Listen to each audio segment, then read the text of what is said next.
Friends, welcome to பருக்கையாகராதி channel. இன்றைக்கி நம்ம ஒரு காரசாரமான நண்டு குழம்பு தேங்காய் அரைச்சி ஊற்றி எப்படி செய்கிறதுன்னு பார்க்கலாம்.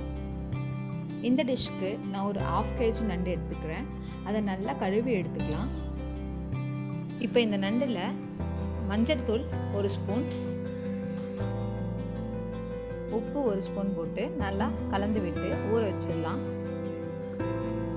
இப்போ இந்த மசாலாவுக்கு தேவையான வெங்காயம், இதுக்கு நான் ஒரு 2 வெங்காயம், பெரிய வெங்காயம் யூஸ் பண்ணுறேன். 1 தக்காளி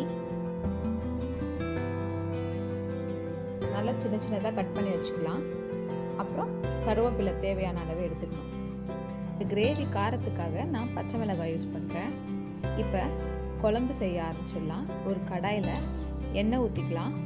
எண்ணெய் காஞ்ச உடனே கடுகு ஆட் பண்ணி, கடுகுலாம் பொரிஞ்ச உடனே நம்ம அரிஞ்சு வச்ச வெங்காயத்தை இது கூட ஆட் பண்ணி வதக்கி விட்டுக்கலாம்.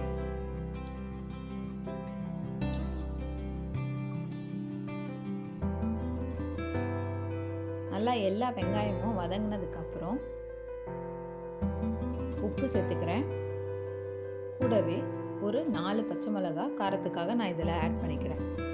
கருவேப்பிலை சேர்த்து ஒரு ஸ்பூன் அளவு இஞ்சி பூண்டு விழுது இதில் நான் ஆட் பண்ணிக்கிறேன். இஞ்சி பூண்டு நல்லா பச்சை வாசனை போகிற வரைக்கும் வதக்கி எடுத்துக்கலாம். இஞ்சி பூண்டு நல்லா வதங்கிடுச்சு. இப்போ நான் அரிஞ்சு வச்ச தக்காளியை இது கூட சேர்த்துக்கிறேன். தக்காளி நல்லா குக் ஆகிற வரைக்கும் வதக்கிக்கலாம். இப்போது மசாலாலாம் ஆட் பண்ணிக்கலாம். மஞ்சள்தூள் ஒரு 1/4 ஸ்பூன், மிளகாய்த்தூள் 1 ஸ்பூன். இதுக்கு நான் வீட்டில் அரைச்ச மிளகாய்த்தூள் யூஸ் பண்ணுறேன். வதக்கிக்கலாம். இப்போ நம்ம இந்த பச்சை மிளகாய்லாம் தனியாக எடுத்து வச்சுக்கலாம்.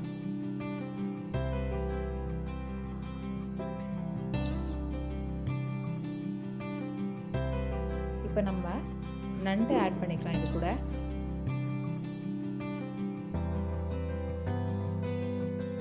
இந்த குழம்புக்கு தேவையான உப்பை நான் ஆட் பண்ணிக்கிறேன்.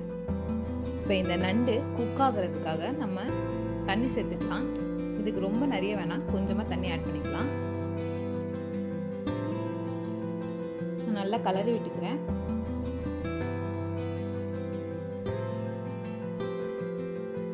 இப்போ இது நல்லா கொதிக்கட்டும், மூடி வச்சிடுறேன். தேங்காய் பேஸ்ட் அரைக்கிறதுக்கு நம்ம வதக்கி வச்சு எடுத்த 4 பச்சை மிளகாவையும் கூடவே 1/4 மூடி தேங்காவும் 10 பல்லு முந்திரி பருப்பு போட்டு தண்ணி ஊற்றி அரைச்சிக்கலாம் நல்லா கட்டியாக. இப்போ 10 நிமிஷம் கழித்து கலரி விட்டுக்கலாம். நண்டு நல்லா குக் ஆயிடுச்சு. இது கூட நம்ம அரைச்சி வச்ச தேங்காய் பேஸ்ட்டை ஆட் பண்ணிக்கலாம். ஆட் பண்ணி கலரி விட்டுட்டு ஒரு 2 நிமிஷம் போல் அது லோ ஃப்ளேமில் கொதிக்கட்டும்.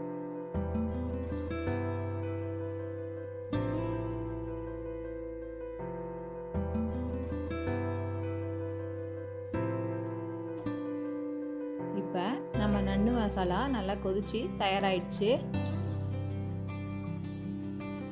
நம்ம கட் பண்ணி வச்சிருந்த கொத்தமல்லியை இதை மேலே தூவி விட்டுடலாம்.